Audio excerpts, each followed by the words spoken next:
Assalamualaikum dan salam sejahtera. Saya Nur Azunida binti Muhammad Said akan menerangkan tentang proses import data dari Excel ke SPSS.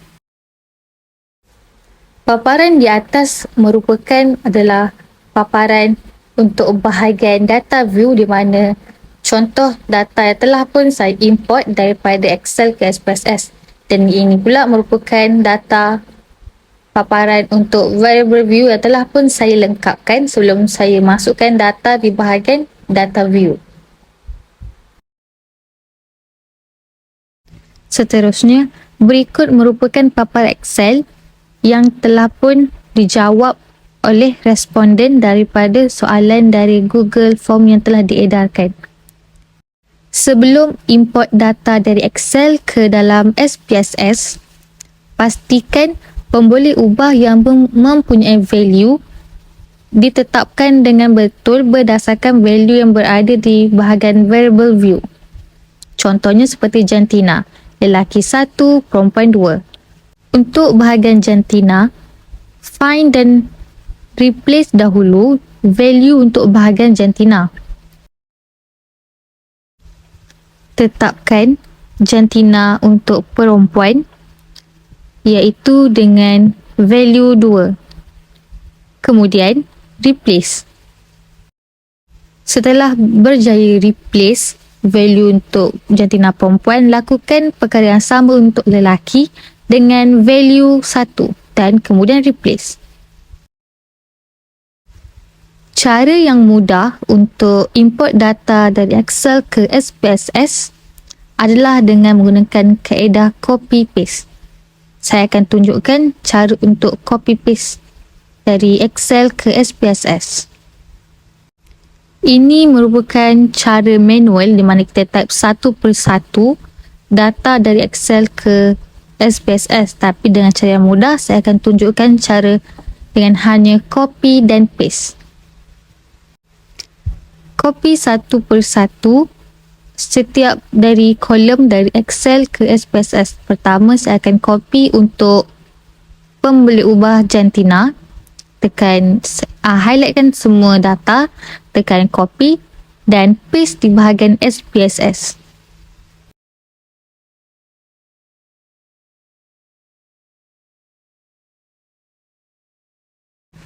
Data dari Excel ke SPSS telah berjaya di copy dan paste. Lakukan perkara yang sama untuk pemboleh ubah yang seterusnya. Highlightkan pemboleh ubah yang kita ingin copy, tekan copy, pergi ke bahagian data view dan paste di bahagian data view.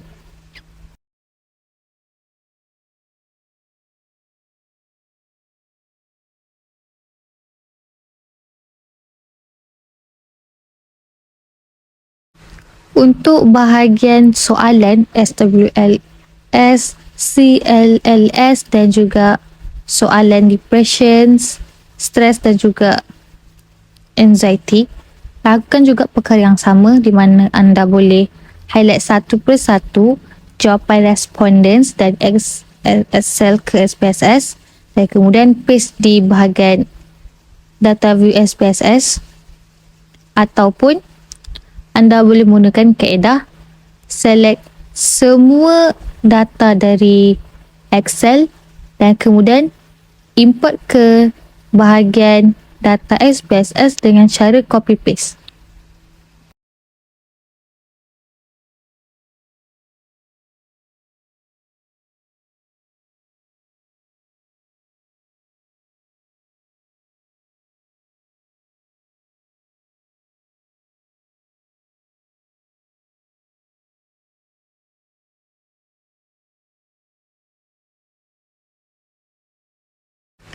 Berikut merupakan contoh data yang telah berjaya diimport dari Excel ke bahagian data view SPSS. Pastikan data yang anda import dari Excel ke bahagian data view SPSS bersesuaian dengan jenis, type dan value anda telah pilih di bahagian variable view. Periksa satu-satu jika terdapat sebarang data yang tidak lepas masuk. di bahagian data view. Kemungkinan data anda tidak sama dengan jenis type ataupun value yang telah pun anda tetapkan di bahagian variable view.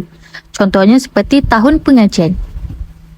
Bahagian tahun pengajian tadi kosong kerana variable view di bahagian tahun pengajian mempunyai value 1 hingga 5 sahaja, manakala di Excel tahun pengajian bercampur dengan numerik dan juga string. Lakukan perkara yang sama iaitu find dan replace bahagian tahun pengajian dengan value 1 untuk tahun 1, value 2 untuk tahun 2 dan seterusnya hingga tahun 5. Tekan find dan select, kemudian tekan replace. Replacekan tahun 1 dengan value 1. Kemudian tekan replace all untuk gantikan nilai tersebut. Lakukan perkara yang sama untuk tahun 2, tahun 3, tahun 4 dan juga tahun 5. Bersesuaian dengan jenis value yang telah pun kita tetapkan di bahagian variable view di SPSS.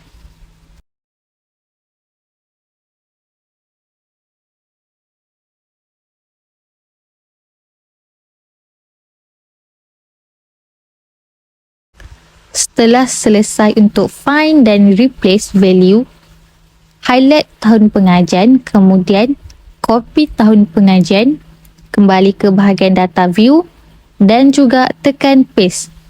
Tahun pengajian telah pun berjaya diimport dari Excel ke SPSS setelah kita find dan replace value. Semak sekali lagi jika ada sebarang data yang tertinggal. Itu sahaja daripada saya. Sekian, terima kasih.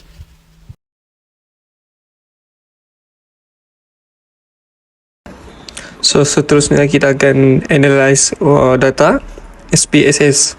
So next kita akan pergi ke analyze. Tekan analyze dan kita akan tekan descriptive and tekan frequency.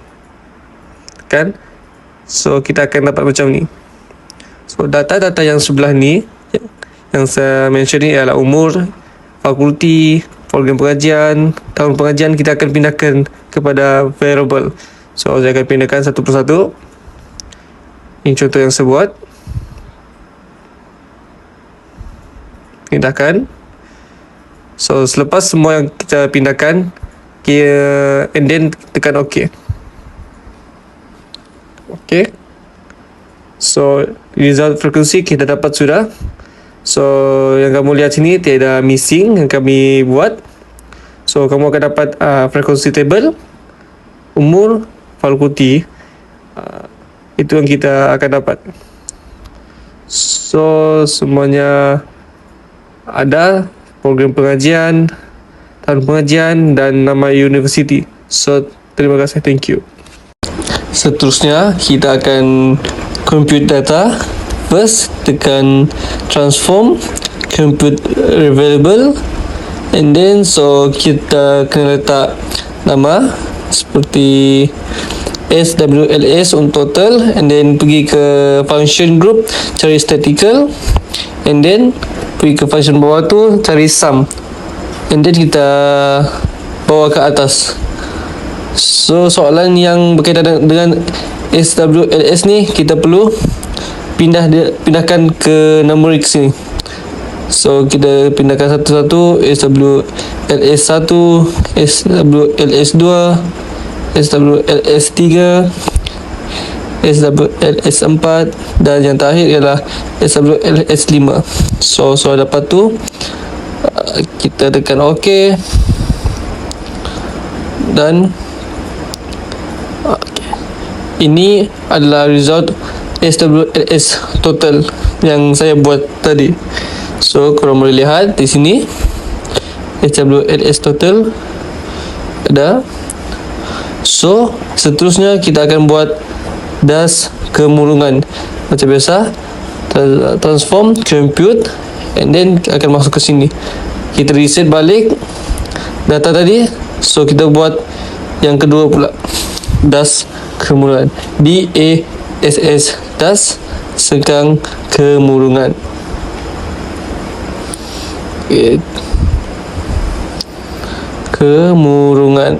Okay, tekan tu function group, statistical, function bawah, sum, and then bawa ke atas. So kita cari das kemurungan. Kita masukkan kod yang telah disediakan untuk das kemurungan, seperti di 1, di 10, di 11. So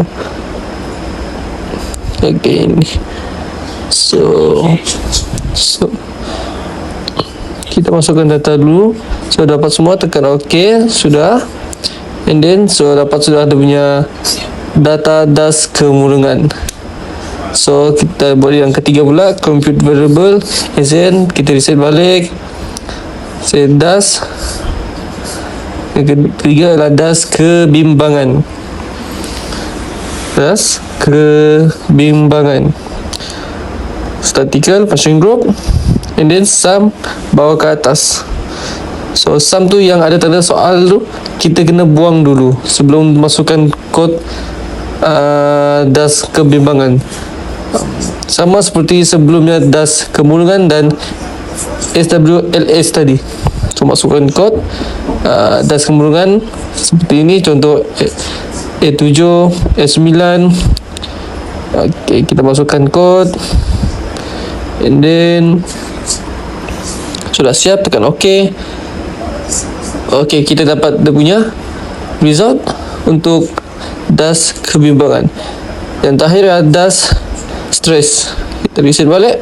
So letak das sengkang stress. Okay, kita masukkan das stress mengikut kod-kod yang telah disediakan. So function group, statistical, sum, bawa ke atas. So padamkan tanda soal yang dua-dua itu.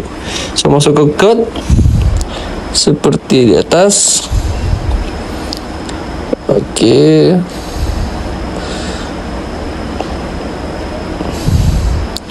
masukkan kod. Okey, CS12 S. Okey, dah siap, tekan OK, and then kita dapat kita punya tulisan das stress. Ini adalah result SWLS, das kemurungan, das kebimbangan, dan das stress. Assalamualaikum dan salam sejahtera. Saya Nur Azumida akan menerangkan bahagian untuk menjalankan analisis statistik deskriptif. Jadi di bahagian ini, kita dapat lihat di bahagian data view terdapat kesemua jenis data-data yang telah pun kita masukkan dari Excel ke dalam SPSS. Jumlah responden yang berjaya dikumpul oleh ahli kumpulan adalah sebanyak 40 responden. Untuk menjalankan analisis statistik deskriptif, tekan Analyze, kemudian tekan pada bahagian Deskriptif Statistik, kemudian tekan pada bahagian Frekuensi. Satu paparan kotak frekuensi akan dipaparkan. Pada bahagian variable, masukkan ke semua variable kita, iaitu jantina, umur, fakulti, program pengajian dan juga tahun pengajian, iaitu variable yang telah dinyatakan dalam soalan. Kemudian tekan statistik. Dia akan mengeluarkan satu paparan frekuensi statistik. Baiklah, berdasarkan soalan, kita perlu jalankan analisis statistik seperti analisis kekerapan, peratusan, purata dan sisahan piawai bagi pemboleh ubah jantina, umur, fakulti, program pengajian, tahun pengajian dan juga nama universiti, di mana tadi kita telah memilih variabel tersebut. Pada paparan kotak frekuensi statistik ini, tekan percentiles, tekan mean dan juga standard deviation, di mana ini adalah analisis yang ingin kita lakukan. Kemudian klik OK. Setelah klik OK, satu paparan output akan dipaparkan berdasarkan frekuensi statistik yang telah pun kita tik tadi.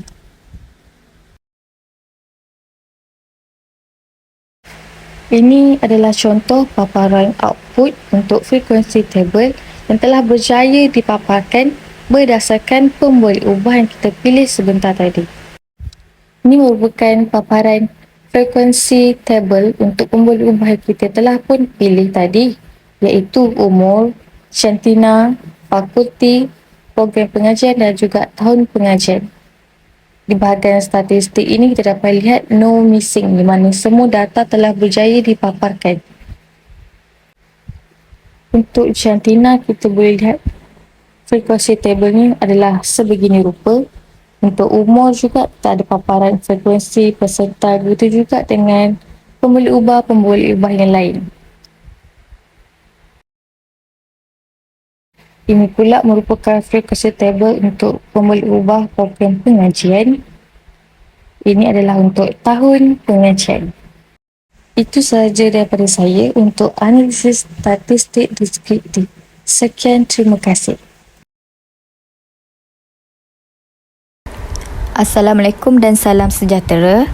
Saya Nurul Nabilah akan membentangkan cara-cara penggunaan sampel t-test. Seperti anda lihat di paparan SPSS, data telah dikumpulkan. Jadi, t-test yang saya akan gunakan adalah independent t-test. Untuk memulakan analisis, kita perlu mencari butang Analyze di bahagian menu dan pilih Compare Means. Seterusnya, pilih bahagian Independent Sample t-test. Kemudian, Independent Sample t-test dialog box akan dipaparkan. Jadi, kita akan notice kita punya variable dilistkan di bahagian kiri paparan. Sebelum tambah variable di bahagian paparan test variable dan paparan grouping variable, button OK masih tidak aktif. Jadi, kita perlu tambah gender sebagai independent variable dalam analisis. Kemudian, klik arrow button untuk tambah gender ke grouping variable. Seterusnya, ada dua tanda soal dalam bracket yang membawa maksud mewakili syarat yang kita mahukan untuk membandingkan. Jadi, kita perlu tekan di Define Group button untuk gunakan numeric code untuk mewakili syarat. Dalam box kumpulan 1, kita boleh masukkan 1 sebagai lelaki dan 2 sebagai perempuan. Dan Continue button menjadi aktif. Kemudian klik Continue.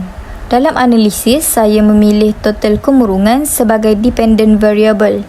Seterusnya, klik arrow button untuk aktifkan dependent variable untuk test variable window. Selepas semua variable ditambahkan, OK button sudah aktif dan kita tekan OK untuk run the analysis. Ini adalah t-test output table. Result menunjukkan min untuk total kemurungan lelaki adalah 9.85 dan untuk perempuan adalah 7.56. Standard deviation untuk lelaki adalah 7.712 dan perempuan adalah 5.071. Jadi, pelajar lelaki mempunyai skor yang rendah dalam total kemurungan berbanding perempuan. Dalam independent sample t-test, nilainya adalah 17.173. The two-sided P adalah 0.343, bermakna lebih daripada 0.05. Dalam kes ni, null hypothesis di-reject.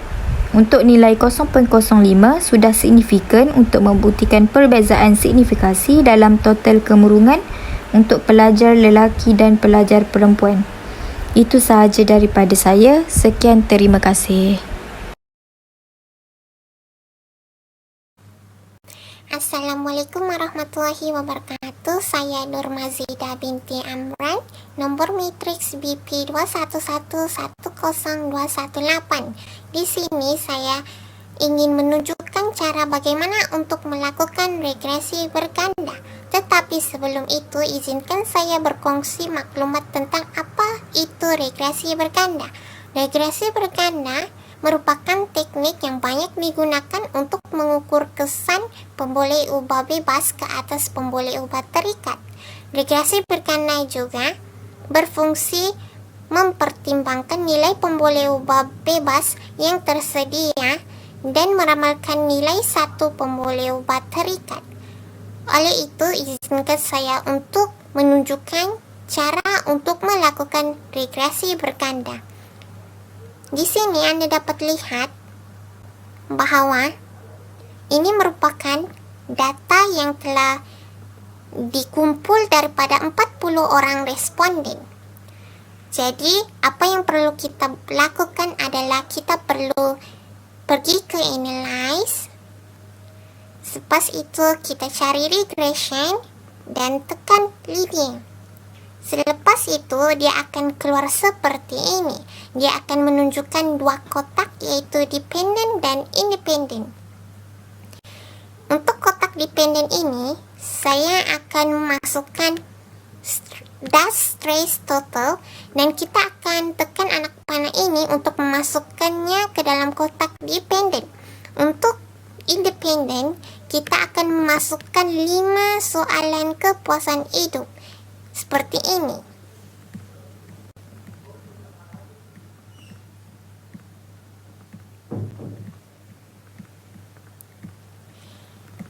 Oke, setelah kita masukkan 5 soalan kepuasan hidup dalam kotak independen ini, kita akan pergi ke statistik. Di sini kita akan pilih estimate, model fit, descriptive, dan juga part and partial correlation. Setelah itu kita akan tekan continue. Setelah itu kita akan pergi ke method dan memilih stepwise sebagai method. Dan kita akan klik OK. Setelah kita klik OK, dia akan keluarlah data regression kita yang telah kita lakukan tadi. Di sini Anda dapat lihat terdapat descriptive statistik yang mempunyai mean, STD deviation, dan juga N bagi kelima soalan kepuasan hidup kita. Jadi jadwal seterusnya adalah correlation berdasarkan data kita. Di sini Anda dapat lihat bahwa ini merupakan soalan kepuasan hidup kita tadi. Jadwal seterusnya adalah variables entered, removed. Di sini dalam jadwal ini Anda dapat lihat ada variables enter, variables remove, and method. Method di sini Anda dapat lihat menggunakan stepwise. Dan jadwal seterusnya adalah model summary.